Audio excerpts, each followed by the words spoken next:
हर हर महादेव। महाकुंभ का मेला चल रहा है। अगर आप प्रयागराज में महाकुंभ मेले में जा रहे हैं तो आप ये 5 मंदिरों के दर्शन करना ना भूलें। ये मंदिर ना केवल धार्मिक दृष्टि से महत्वपूर्ण है बल्कि ऐतिहासिक और संस्कृत से भी महत्वपूर्ण है।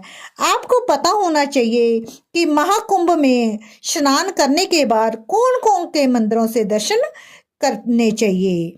आओ जानते हैं कि आपकी यात्रा महाकुंभ में कैसे पूर्ण हो सकती है। पहले लेटे हुए हनुमान जी। ये मंदिर प्रयागराज के किनारे स्थित है। ये मंदिर लेटे हुए हनुमान जी के नाम से प्रसिद्ध है।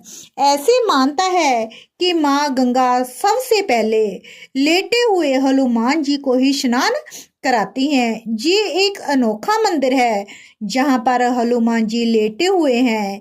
इस प्रतिमा की लंबाई 20 फुट बताई जाती है। ऐसा कहा जाता है कि संगम स्नान के बाद इसके दर्शन करना बहुत ही जरूरी है। अगर आप स्नान के बाद इनके दर्शन नहीं किए तो आपकी यात्रा व्यर्थ है। नंबर 2 पर सरस्वती कूप मंदिर। सरस्वती कूप एक पवित्र कुआं है जो त्रिवेणी संगम स्थित किले के अंदर स्थित है। लोगों का कहना है कि इसके जल से मोक्ष की प्राप्ति होती है। जहाँ पर माता सरस्वती जी की मूर्ति भी है।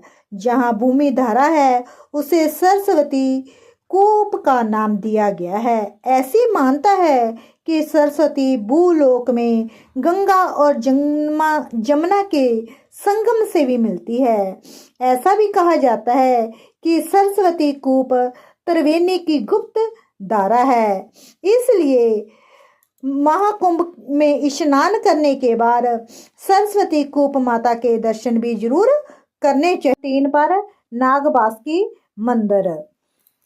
इस मंदिर में नागों के राजा बासुकी नाग विराजमान रहते हैं। मानता है कि प्रयागराज आने वाले हर श्रद्धालु और तीर्थ यात्री की यात्रा तब तक अधूरी मानी जाती है जब तक कि वह नाग बासुकी का दर्शन ना कर सके। ऐसा भी कहा जाता है कि जब मुगल बादशाह औरंगजेब भारत के मंदिर को तोड़ रहा था तो वह अति चरित नागबासुकी मंदिर को तोड़ने खुद पहुंचा था।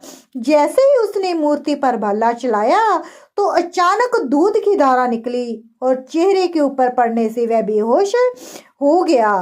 पौराणिक कथाओं के अनुसार समुद्र मंथन में देवताओं और असुरों ने नागबासुकी को सुमेर पर्वत में लपेटकर उनका प्रयोग रस्सी के तौर पर किया था। वही समुद्र मंथन के बाद नागराज बासुकी पूरी तरह लहूलुहान हो गए थे और भगवान विष्णु के कहने पर उन्होंने प्रयागराज में इसी जगह आराम किया था। इसी वजह से इसे नागबासुकी मंदिर भी कहा जाता है। जो भी श्रद्धालु जहाँ पर आता है उनकी सभी बाधाएं दूर होती है। इसके साथ ही काल सर्प दोष भी समाप्त हो जाता है।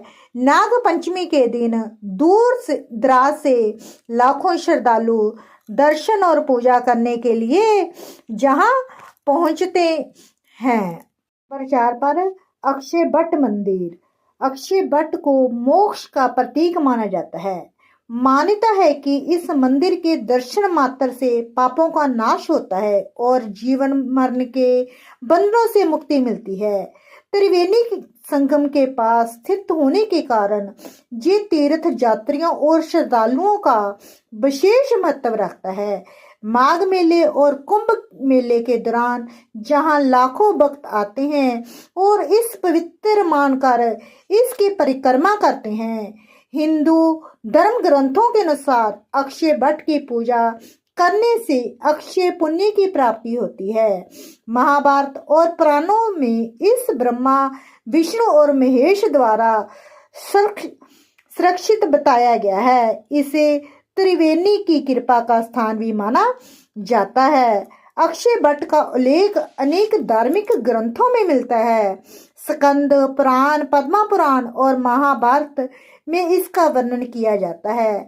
ये माना जाता है कि इस वृक्ष के नीचे कई ऋषियों मुनियों ने तपस्या की थी और वेदों का ज्ञान प्राप्त किया था। इसी जहां पर भगवान राम ने अपने वनवास के दौरान माता सीता लक्ष्मी के साथ यहीं पर विश्राम किया था।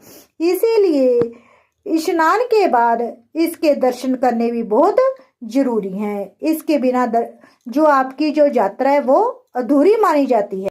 नंबर 5 पर पातालपुरी मंदिर। पातालपुरी मंदिर में भगवान शिव अपने अर्धनारी रूप में विराजमान है, जहां पर तीर्थों के राजा प्रयागराज की मूर्ति भी स्थापित है। इस मंदिर में एक अनंत ज्योति भी जलती रहती है, जो कि शनिदेव महाराज को समर्पित है, जो कि 12 महीने दिन और रात जलती है। ये मंदिर महाकुंभ के दौरान तीर्थ यात्रियों के लिए एक महत्वपूर्ण स्थान है। आलोपी मंदिर। माँ दुर्गा के कई रूप हैं, जिनके दर्शनों के लिए शक्तिपीठ मंदिरों में भीड़ लगी रहती है। देवी के इन्हीं मंदिरों में एक पीठ नगरी में मौजूद है, जहां देवी दुर्गा की पूजा नहीं होती, बल्कि जहां चुनरी में लिपटे एक पालने की पूजा होती है, जहां माँ दुर्गा को अलोप शक्ति के रूप में जाना जाता है।